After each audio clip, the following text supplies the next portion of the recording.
please subscribe and don't forget to press the bell icon to get notified whenever we upload a new video.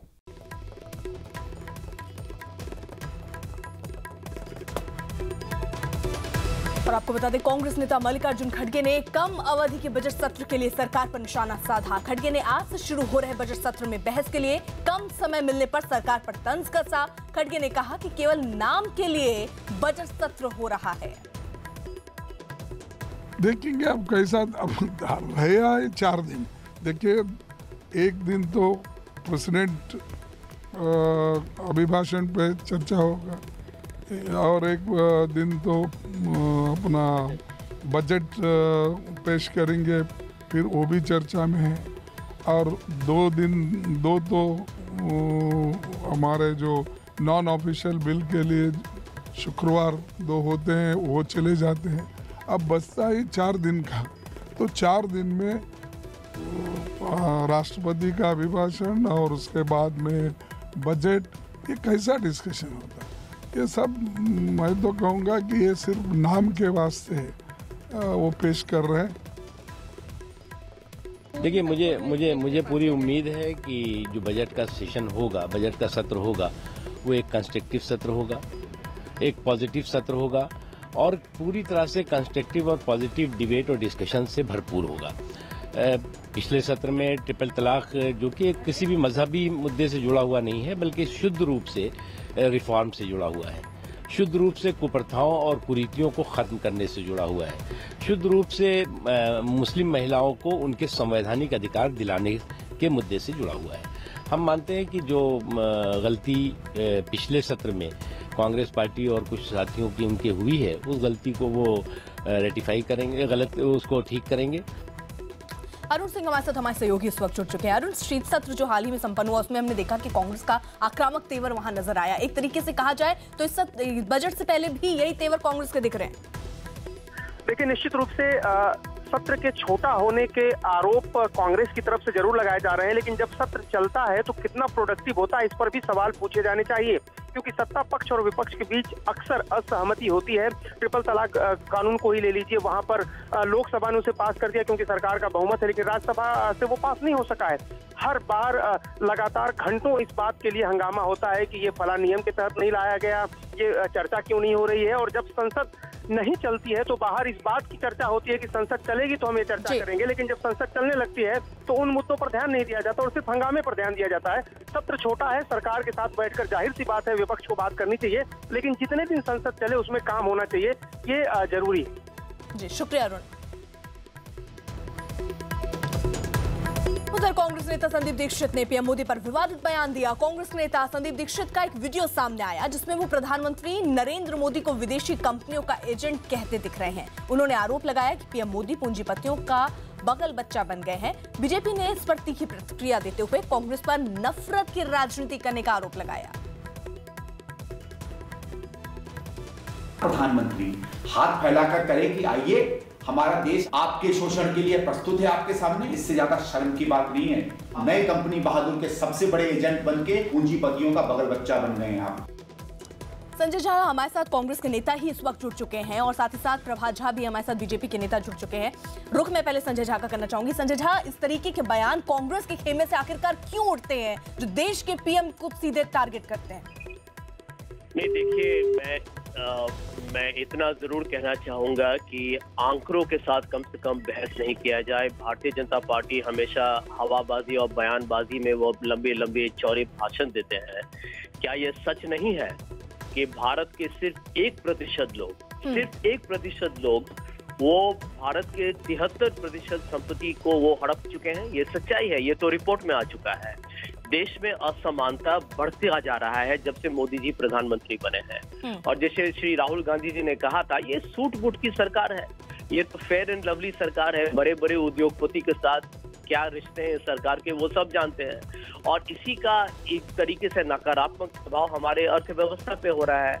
आज यदि बेरोजगारी बढ़ रही है, महंगाई बढ़ रही है और एक तरीके से जो हमारे कमजोर वर्ग के लोग हैं, विरोध कर सकते हैं, विपक्ष में हैं, आप अपने मुद्दे उठा सकते हैं, वो उस पर कहीं सवाल नहीं उठ रहा। सवाल इस बात पर कि आखिरकार देश का प्रधानमंत्री अगर कोई है, उसके लिए इस तरीके के शब्दों का इस्तेमाल जैसा संदीप दीक्षित कर रहे हैं, आप सहमत हैं इस बयान से?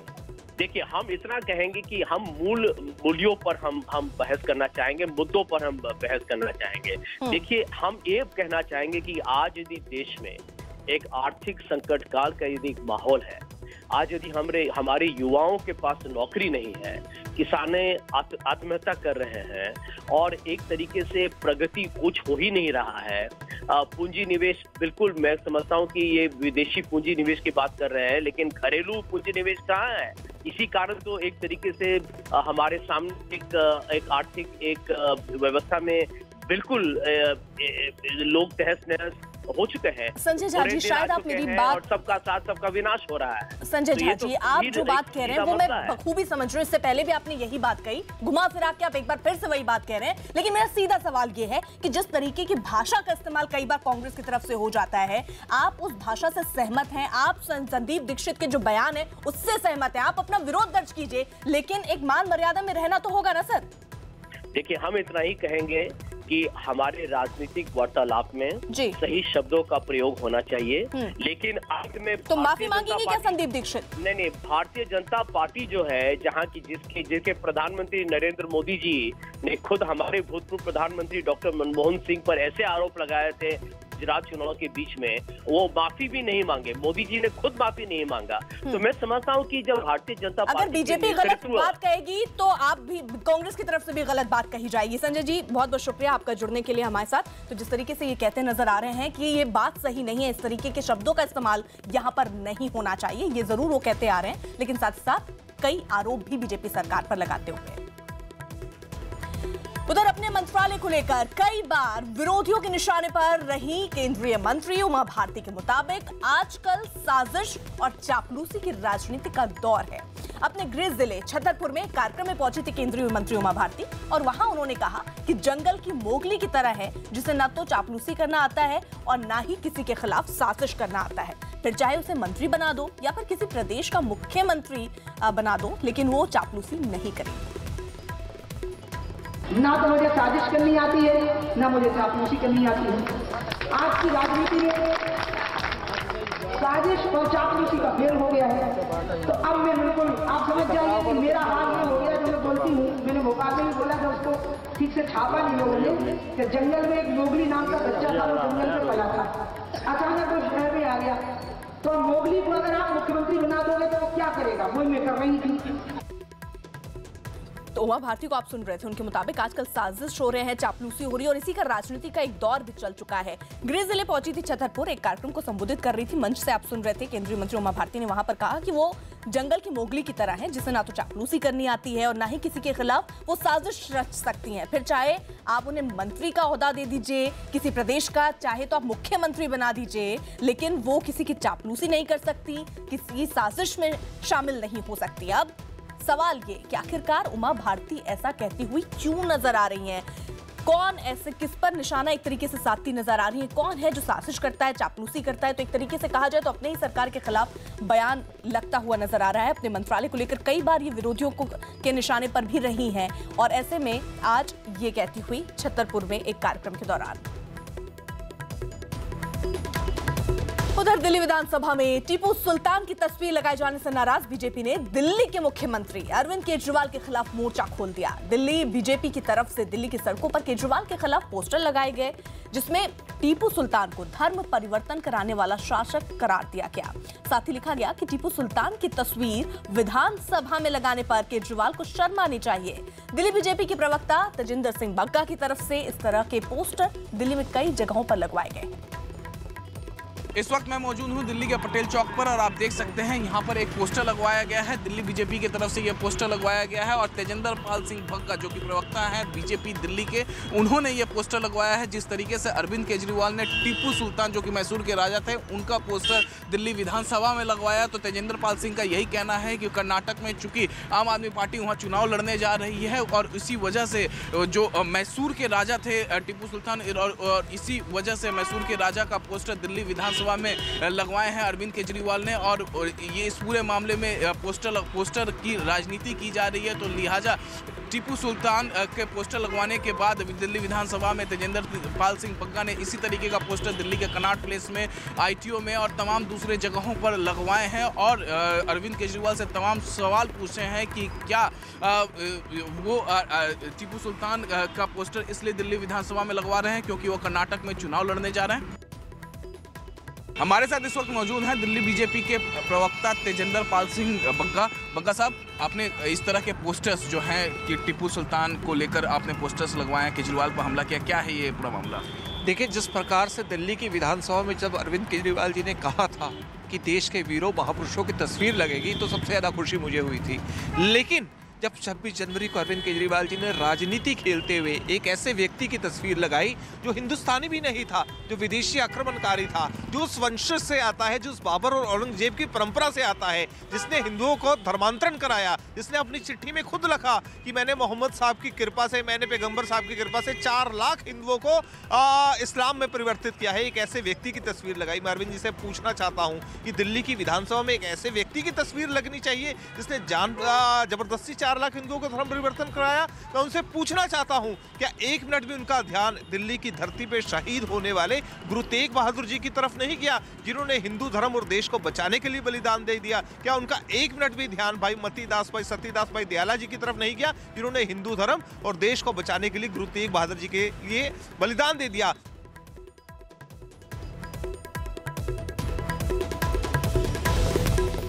और इसी बीच अरुण सिंह बड़ी खबर दे रहे हैं।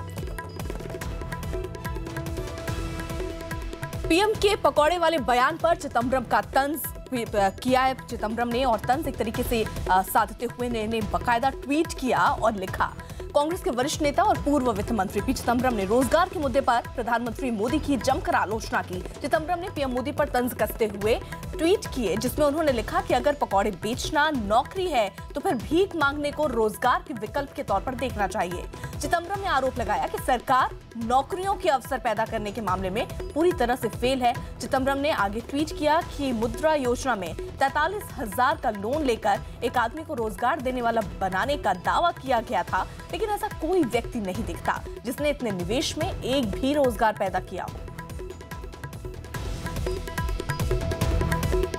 चिदंबरम ने पीएम मोदी पर तंज कसते हुए ट्वीट किए और जिसमें उन्होंने लिखा कि पीएम मोदी ने कहा कि अगर पकौड़े बेचना नौकरी है तो फिर भीख मांगने को रोजगार के विकल्प के तौर पर देखना चाहिए। चलिए, जीने के लिए भीख मांगने को बाध्य गरीब या दिव्यांग व्यक्तियों को भी रोजगार वाले व्यक्तियों के तौर पर गिन लेते हैं।